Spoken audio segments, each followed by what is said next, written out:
Imagine escaping your boarding school with 5 of your teenage friends, stealing a boat, and end up being stranded on a remote island for 15 months, far from civilization, with nothing but your wits and determination to survive. Sounds like every man's dream, right? This is the incredible story of the Tongan Castaways, a tale of resilience, courage, and the power of the human spirit. Join me on a journey as we delve into the psychological complexities of the Tongan Castaways and uncover the fascinating insights they offer into the human mind. Let's dive right in, shall we? The Tongan Castaways were a group of 6 Tongan teenage boys aged 13 to 19 who shipwrecked on the uninhabited island of Ata in 1965 and lived there for 15 months until their rescue. The boys ran away from their boarding school on the island of Tongatapu, stealing a boat in their escape.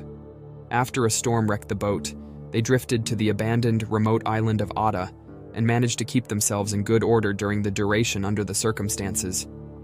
After escaping the sea, the boys dug a cave by hand and hunted seabirds for meat, blood, and eggs.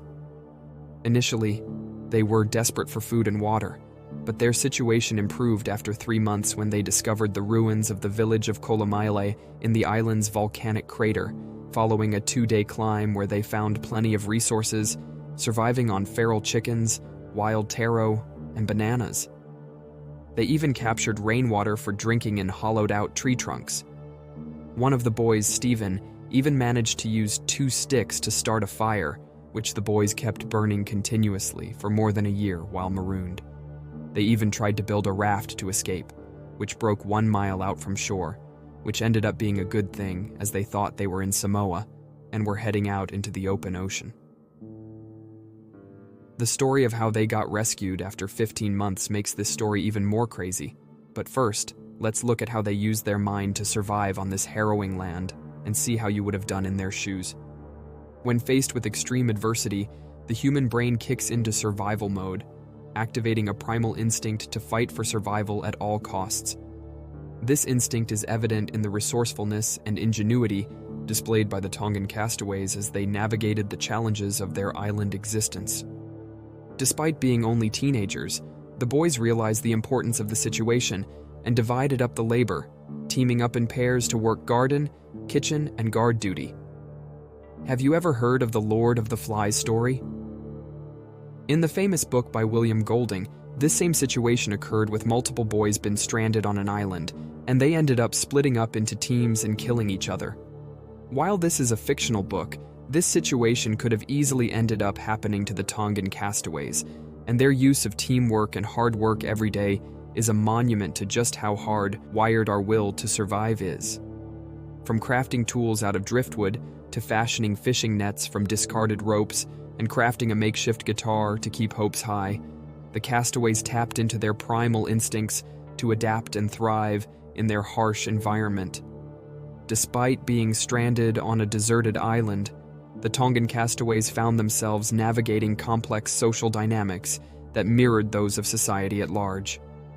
From leadership struggles to conflicts over resources, the castaways' interpersonal relationships were put to the test in the most extreme circumstances. Through cooperation and collaboration, the castaways were able to overcome their differences and work together towards a common goal: survival.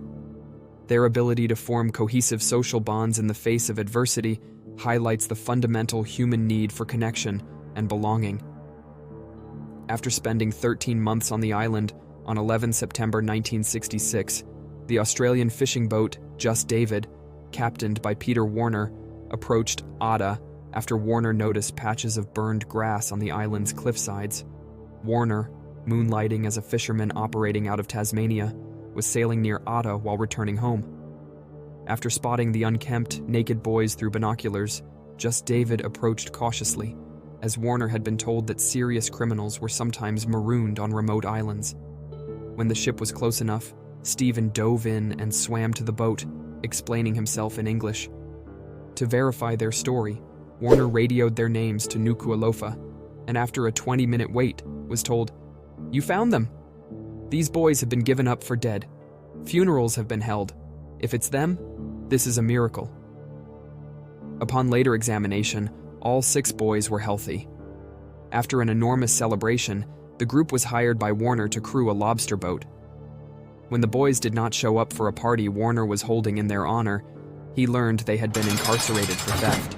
The boat they had taken more than a year previously was stolen, and the boat's owner decided to press charges. Warner then arranged with Channel 7 in Sydney to film their story. He used $150 from the sale of the rights to compensate the stolen boat's owner for its loss, and in return, the owner dropped the charges. Multiple books and documentaries have been made about this unique story, and the boys stayed close friends afterwards, proving that through adversity and tribulation, friendship only grows stronger. Thanks for watching. Subscribe and like for more like this, and we'll see you in the next video.